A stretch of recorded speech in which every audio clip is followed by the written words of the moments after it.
Alright, welcome back, guys. We got another window lift motor video today. Now this one is not going to cover how to change it, as I've already did that on the previous video.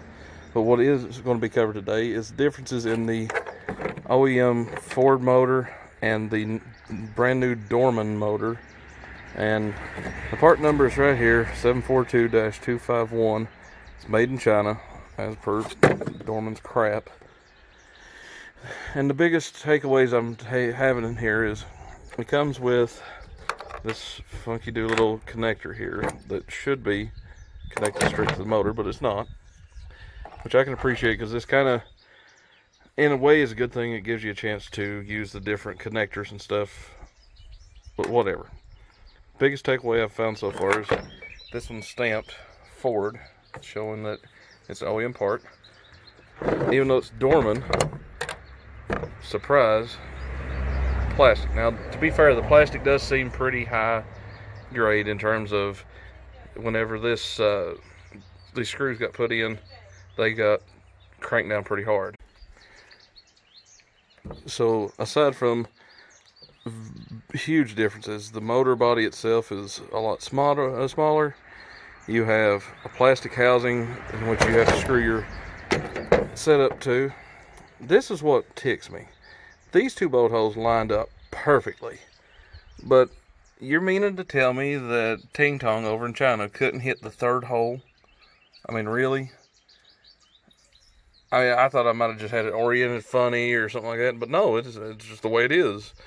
Ting Tong just, I guess, had too much sake or whatever, and that's it, game over. And sorry if it makes you feel like I'm racist or what. I'm not. It's just the fact that the way I look at it, if I have to go and do my job according to a certain standard, then why doesn't everybody else? And that's not just a race. It's not racist. It's just saying, if I have to do my job, why don't everybody else? Well, here's what burns me up. You got two bolts.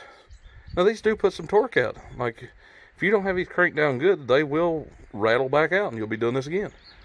So not only do we have a composite body, which in a way is good. You're not transferring electricity over to this for, any intents and purposes. But why couldn't they hit that third hole? I mean, it says right there, quality innovation. Well, I don't see quality at all. What I do see is half-assery. You got two bolts, 2 out of 3 that are actually usable. The third one's just there for the ride. I don't know. This is what they give you. It's the standard. I didn't have anything better to do, so this is what I'm going to use. Whereas in my previous video, you'd have found that if you got a better quality motor, you would have had to have reused these 3 bolts out of the old window motor. So I guess it's more of a rant than anything, but just a heads up, if you use that particular wiper lift motor, well, not wiper lift, but window lift motor, so what you can look to is subpar quality. So I can't wait to see how long this is going to last. Alright, so everything's back together, and for the first time in 2 years I've been able to do this.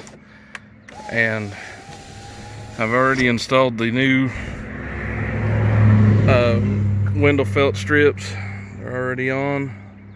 Looks a lot better. It actually works as it's supposed to. So we'll go from there.